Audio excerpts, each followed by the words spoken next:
19 years ago, your mom and I went to a hospital, and they kicked me out of the delivery room after I did the Howard stuff by play-by-play, you being born and stuff, when they were taking care of her. It was Thanksgiving. Why would I not do this? On November 22nd. 10 years of that life, a hole was in my heart because our family had to go through a divorce, and I didn't just spend all the time. When you were 10 years old, in about a month from now, your mom was killed. And you and I remember that night more than anyone else.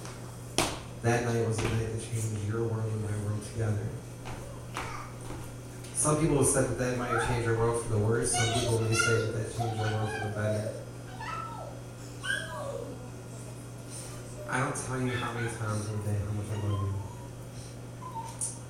How much that the day that we buried your mom was the day that was the scariest thing, one of the scariest days of my life, because having a baby, they don't give you any instructions except for how to diaper you.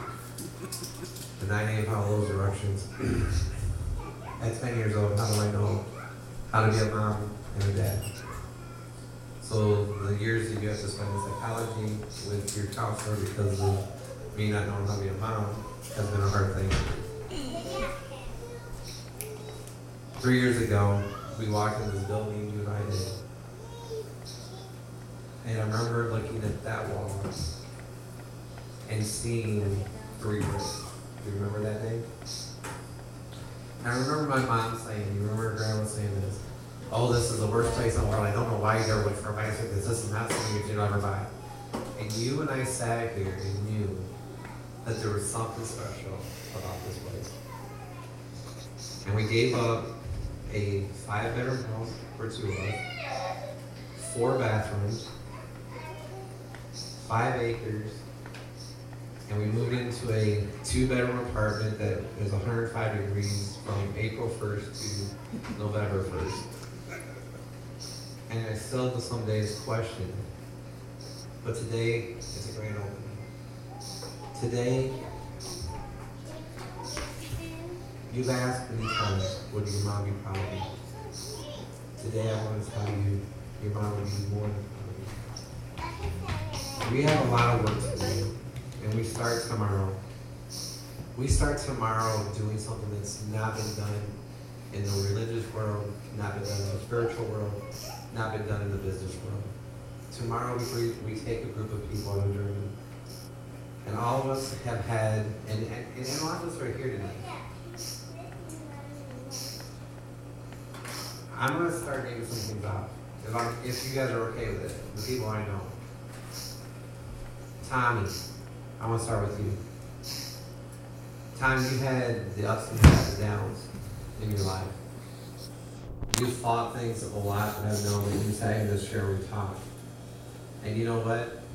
I'm proud of you for standing up on the stage. Now when you do that screaming hot product stuff like that, and I have to take a head note, that's not what I'm most proud of you.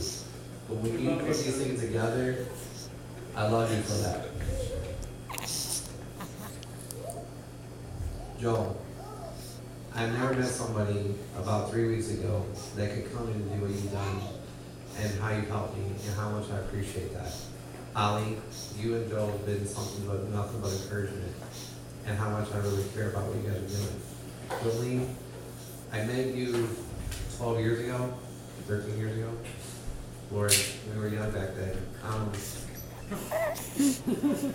And little do we know that our paths would cross again in that life where you can build up again. Tina, a year ago, we met, and my life has never been the same since the day, and it's been not the same in a positive way, never in a negative. You've been my voice. Tonight I'm talking for probably the first time and longer than I've ever talked to a lot of people. So I apologize if this is taken into all the fun stuff. And where's this all going?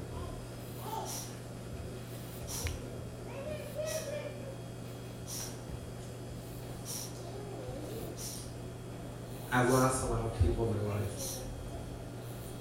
Whether it be because they didn't think that we were moving fast enough to make money, whether it be that God took them home, or whether it be that situations have moved us in different worlds. And I've learned this about people. I've learned that God has a mission for all of us. And I've learned that He will find the time to put us all together when we need to be that time. So tonight is a night of praise. Because tonight is a night that we're going to say, in the next week we've done a lot of prep work. The guys have worked hard to get to this thing. We're going to see people buying bags of coffee. What's coffee got to do with it? Because you know what? It's one thing that we can say to people that we're going to give them that is something that they can hold, feel, smell, touch, everything, and even drink and taste. But the word freely that James is going to sing tonight, that's our spirit. And tonight I want you to do me a favor. When he sings that song, I want you to think this in your heart. I want you to say these few words. Draw me close. God, draw me close to you. Don't let me go. 9 years ago, 10 years ago, on April 30th, you know, you and I will face what we face every year. I drove by your mom's gravesite tonight on the way in. And I wasn't going to do this. I wasn't going to talk. I wasn't going to say anything. I was going to stay in my blue jeans and stay in the back, but you were well enough to know that. That was my plan, so I wanted to wait. So, can I do a poem that I kind of wrote the same one day? You were there the day I wrote it. It's not about Obama, don't worry. It was this. I just threw my brown shoes away. To buy a brand new pair, I don't know why. But I threw those brown shoes away, and I walked by the garbage. I remembered some things. I remember where those shoes went when I met the governor, or when I sat in the middle of a senator's office. I wore those brown shoes. The day they called me and said, your mom was killed, I put those brown shoes on. The day I heard from a friend of mine who wanted to end their life, and I talked to him, it was the day I got to wear those brown shoes. The day I held you when you were crying so long, it was those brown shoes I was wearing when we sat on this porch.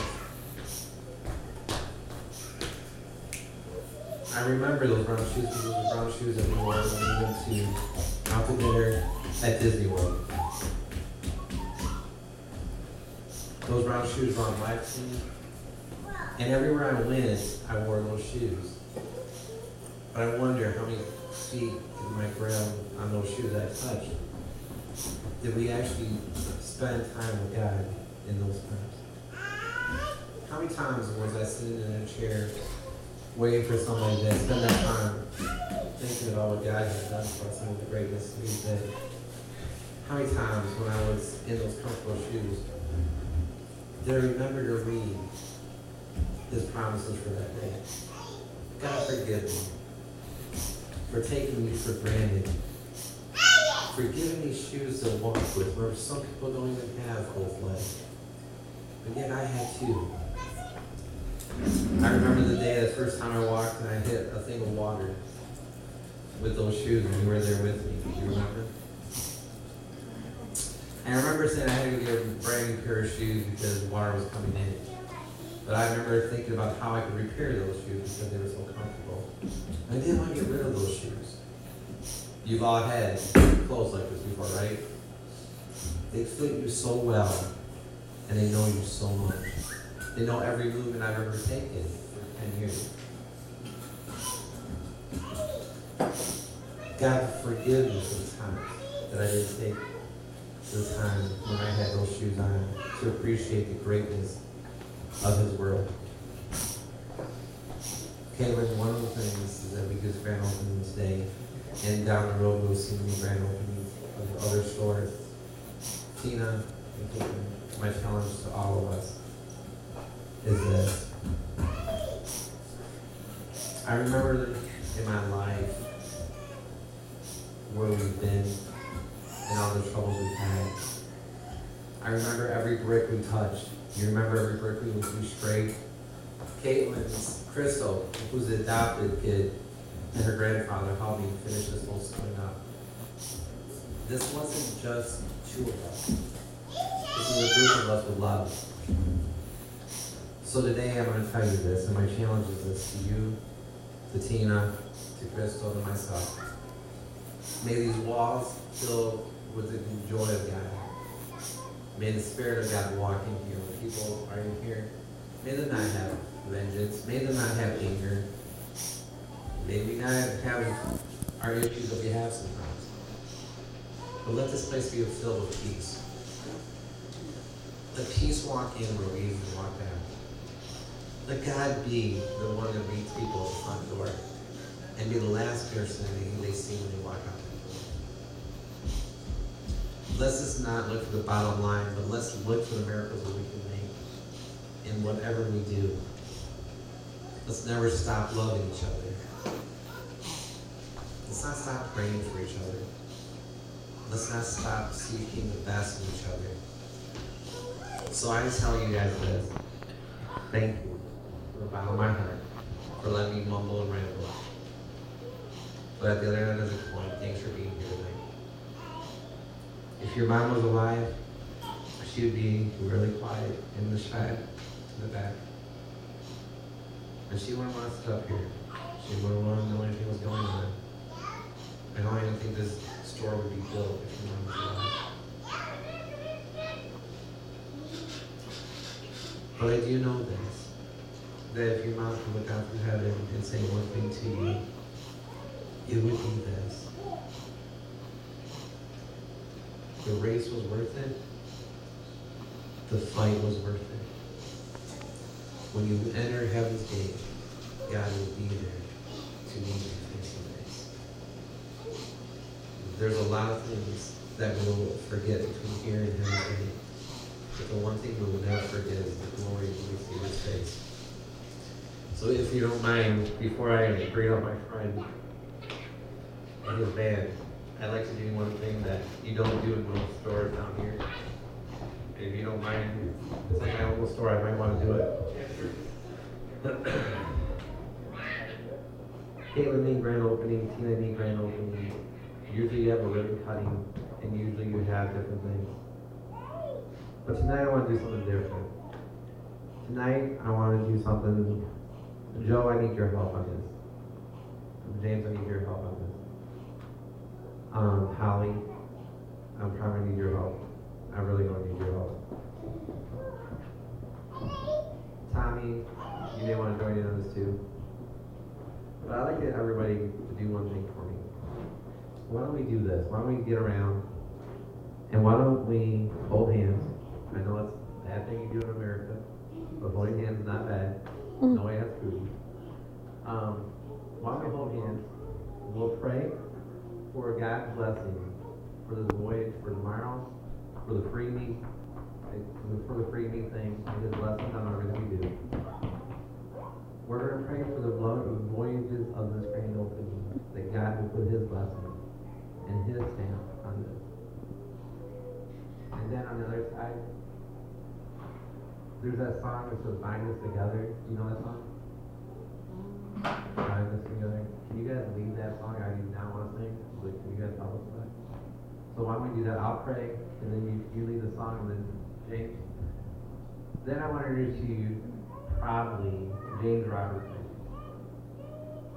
I want to introduce you to a guy that 4 weeks ago I didn't know. And 3 weeks ago he came up here and he sang Free Me. I'm like, oh my gosh, really? And then I found out that this guy actually has the RSD Foundation, where he's working with them. And I'm like, really? And more I found out about this guy, the more and more I really liked him. So tonight, you're going to get to hear a great concert that people would have to pay $20 for. But tonight, you're going to actually hear him and Joe and Holly. You know what? Lapeer actually has great talent. We do. And if you want me to sing the Obama song, I can do that with you. No. No. Want me to do a Beatles song? No. No. Hello. I'm Yellow Submarine. Anyway.